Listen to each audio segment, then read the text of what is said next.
Can you give us an update on your injured player, starting with Toby? Not really, sorry. We've got some medical things that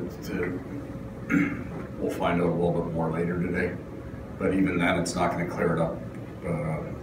I'll tell you that Pav skated by himself this morning, so he's back on the ice.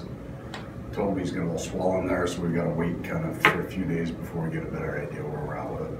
So we obviously won't play him alone. Correct.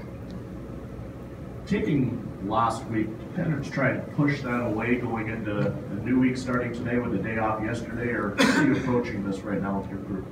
No, we got a real good look at last game today, and we're not want to go. We've got to be a better hockey team than we were. We've got lots of areas to improve, so we're not in a position now to not get a real honest assessment of our game. More we got to get better. Paul, I know everyone goes through slumps, but for Ehlers and Line, because they're younger and when they haven't scored for a little bit, do you have to be more careful with the way you handle them? Well, we're going to separate a couple. I think how do you have 7 points or something in his last 8 games? Mm-hmm. We're good with that. Mm-hmm. For an 18-year-old, he's got to pick it up a little bit. No, I can't joke it. Patty's not going through a slump in terms of scoring. Nicky Ehlers had a breakaway last game. A couple of really good plays around the net. The stretches of hockey that they scored, I'm not even remotely concerned with that. It's everything else. It's all the other parts of the game. And so for Patrick, I would say his game in Chicago and his game against Chicago at home were the best of the block since he's come back from injury.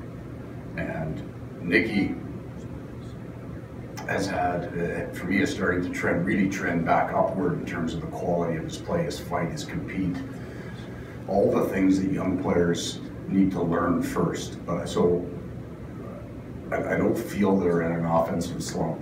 If I handle them differently, well, I think older guys know the line that you're going to give them, stay with it, you're getting your chances. You know, the younger guys got to learn that this is now part of their life when you're in Canada, but you're becoming a driver of a team. You're going to have stretches when you don't put the puck in the net. Help other people who aren't playing as well? Yes, and he also has to have the time then with the players that are playing well, so he gets an opportunity to do more and not be just the guy that carries people. You saw it in practice today, so not an easy practice. It wasn't an hour and a half long, but the drills were hard. And if you watched him, there's no variation in every shift. And he's a veteran guy, and he's got good numbers, and he's well respected. And if he took a 3/4 lap around the rink to get a breather, you would understand that. There are certain guys that play big minutes that you don't really watch their intensity in practice because they've proven to be so very intense in every single game.